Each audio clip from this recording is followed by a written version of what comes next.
What will happen to Donald Trump if Intel fights back against government takeover? Donald Trump's latest power play may have just run into a wall, and it's not from Congress or the courts. It's from Intel. The tech giant is signaling it won't quietly accept what looks like a government overreach that could reshape both American innovation and global competition. If Intel fights back, Trump could face a political and economic storm that undermines his grip on power and exposes his reckless gamble with national security and private industry. The stakes are enormous, the fallout unpredictable, and the showdown could define Trump's legacy. Stay tuned as we break it down right now. The United States has long prided itself on being a nation where the private sector and public institutions coexist in a delicate balance. Business drives innovation, government sets the rules of fair play, and together they sustain the engine of democracy and capitalism. That balance is now under extraordinary strain. Donald Trump's latest efforts to extend his personal control over both government and private industry raise a critical question. What happens if one of America's most important corporations refuses to bend? Intel is not just another company on the Fortune 500 list. It is the beating heart of American semiconductor production, a sector that defines both the present and the future of global technology. By attempting to seize nearly 10% of Intel through direct government ownership, Trump has ventured into dangerous new territory. What if Intel resists? What if it draws a line and says no? This script will explore the many dimensions of that potential showdown: the political, the economic, the legal, and the international. It will examine Trump's record of authoritarian overreach, Intel's unique position in the global economy, and the consequences for both Trump and the United States if corporate resistance hardens into outright defiance. At stake is not only one company, but the principle of whether the American presidency can rewrite the rules of capitalism itself.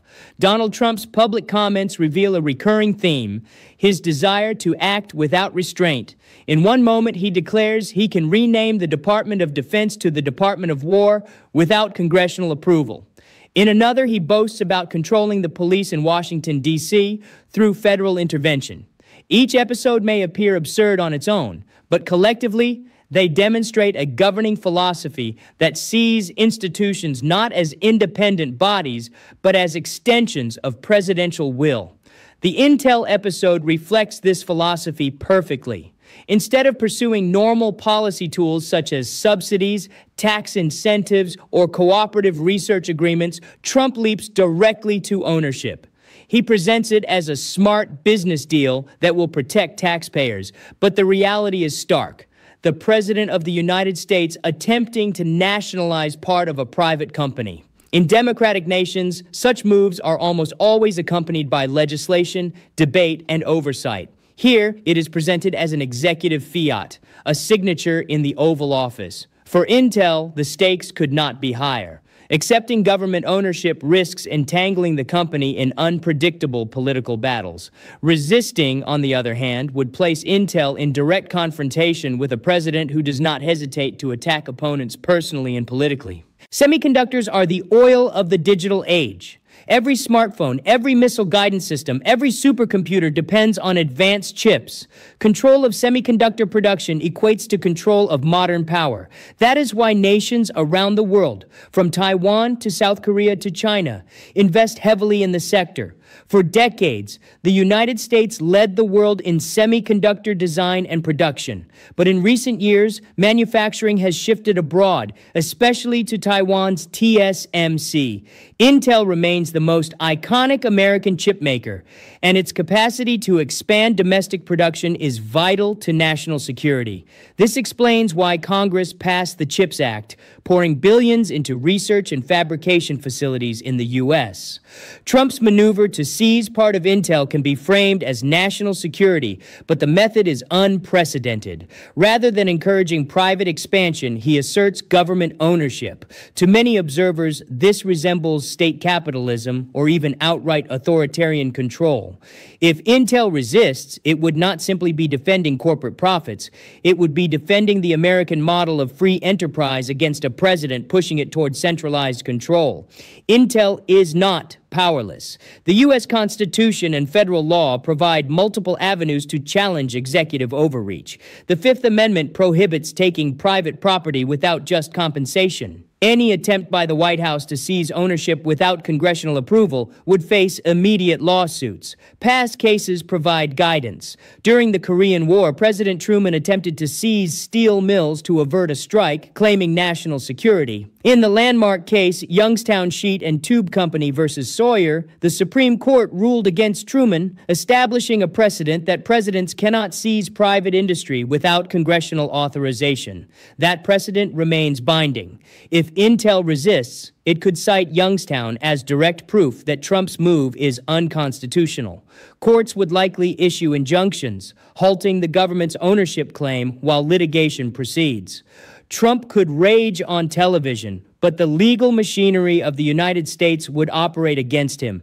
This scenario would expose the limits of his power and remind Americans that constitutional order still constrains presidential impulses. The optics of Intel resisting Trump would be profound. Trump's political brand relies heavily on his reputation as a deal maker, a businessman who can bend others to his will. A defiant Intel undermines that narrative. Instead of appearing strong, he would appear overreaching and reckless. Corporate America has historically been cautious about entering political battles directly, but when threatened, companies can mobilize massive resources. Intel could rally industry groups like the Business Roundtable, the Chamber of Commerce, and the Semiconductor Industry Association to condemn Trump's actions. These groups have deep ties to both parties in Congress. Their combined voice could push lawmakers, including some Republicans, to distance themselves from Trump. The result would be political isolation. Trump thrives on loyalty, but loyalty is fragile when donors and corporations believe their own survival is at stake. A corporate rebellion led by Intel could embolden others, from banks to media conglomerates, to resist his demands. Suddenly, Trump would face not just Democratic opposition, but the collective power of American capitalism turning against him. Markets react not to ideology, but to risk. The sight of the U.S. president seizing equity in a major corporation would rattle investors. If Intel resists, uncertainty will deepen, potentially depressing stock prices across the tech sector. Foreign investors could grow wary of placing money in American firms, fearing unpredictable government interference. Such an outcome would undercut one of Trump's central promises, to strengthen the U.S. economy. Instead, his actions would introduce instability, undermining confidence in the rule of law. Business leaders already skeptical of Trump's erratic policies would see confirmation of their fears. Resisting Intel could emerge as a hero to investors who value stability. The semiconductor industry is global. Intel partners with suppliers, customers, and governments across multiple continents. A U.S. government seizure would not be viewed in isolation. Allies in Europe and Asia would question whether America still supports free markets. Joint ventures could be reevaluated. Foreign regulators could even block Intel operations on antitrust grounds, citing political interference. China, always eager to exploit U.S. missteps, would seize the opportunity. Beijing could present itself as a more predictable partner for countries wary of American unpredictability. Ironically, Trump's attempt to control Intel could strengthen China's geopolitical hand. By resisting, Intel could help preserve America's credibility abroad. It could demonstrate that even in turbulent times, corporate independence is respected. That message would reassure allies and investors, reinforcing the idea that the U.S. remains a bastion of free enterprise. Trump has never responded well to being told no. Judges who ruled against him were vilified as biased. Career prosecutors who pursued cases against him were labeled corrupt. Even former allies like his attorney general became targets of public attacks once they resisted. If Intel resists, expect a similar pattern. Trump will likely brand the company as unpatriotic, accuse its executives of corruption, and rally his base with slogans about globalist elites. He may attempt to punish Intel through regulatory investigations or by redirecting government contracts, but such efforts would only deepen the crisis, turning a corporate dispute into a national controversy over presidential abuse of power. Three main scenarios can be envisioned. First, Trump retreats.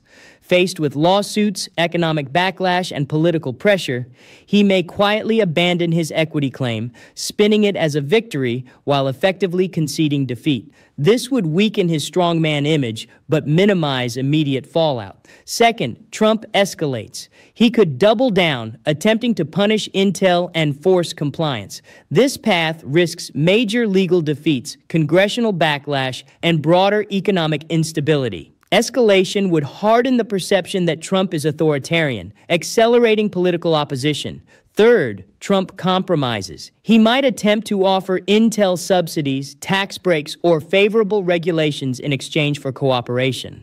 This would soften the confrontation, but expose the transactional nature of his governance, undermining his claim to principled leadership.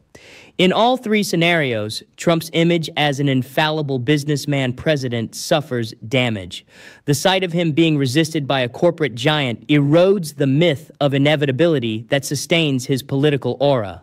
The confrontation with Intel is more than a business dispute. It raises fundamental questions about American democracy. Can a president override the private sector in the name of power? Can corporations serve as a check on authoritarianism when political institutions falter? The precedent of resistance is critical. If Intel successfully blocks Trump's move, it reaffirms the rule of law and the independence of private enterprise. It shows that even in times of populist upheaval, democratic institutions still function. If Trump succeeds, however, the consequences could be dire. A new precedent would be set where presidents claim ownership over private companies, opening the door to wider nationalization of media, banks, or energy firms. Americans are deeply divided on Trump, but many still hold traditional conservative values about free markets. Government takeovers of private companies run against decades of Republican rhetoric about limited government. If Intel resists, it could spark disillusionment even among Trump supporters who value capitalism. Public opinion is not static. Polls already show Trump's approval slipping in conservative states. A visible confrontation with Intel could accelerate that decline. Moderates and independents, weary of chaos, may view Trump less as a leader and more as a destabilizing force. So what happens if Intel fights back against Donald Trump's attempted government takeover? The answer is layered. Legally, Intel has strong grounds to resist, backed by constitutional precedent. Politically, such resistance could galvanize corporate America and weaken Trump's aura of dominance. Economically, the clash could rattle markets but ultimately reinforce investor faith if the rule of law prevails. Internationally, Intel's defiance could reassure allies and prevent America from looking like an unstable partner. For Trump personally, the consequences could be severe. He has built his brand on the illusion of absolute control, but a high-profile corporate rebellion would expose the limits of his power. It would reveal him not as the master of business, but as a destabilizing force threatening the very capitalism he claims to champion. The broader lesson for America is clear. Democracy depends not only on voters and politicians, but also on institutions, corporate, judicial, and civic, that refuse to surrender to authoritarian impulses. If Intel resists, it will not merely be protecting its shareholders. It will be defending the principle that no president, no matter how ambitious, can seize private power without consequence. In conclusion, the confrontation between Donald Trump's attempts at consolidating power and the potential resistance from corporate giants like Intel could redefine not only his political future, but also the balance between government and private industry in America. If Intel and other companies push back, Trump may find himself exposed, stripped of the illusion of absolute control, and forced to face both economic and political consequences. This moment underscores the fragility of authoritarian overreach when confronted by institutional resistance. Thank you for watching. Don't forget to like, subscribe, and stay tuned for more in-depth analysis. See you next time.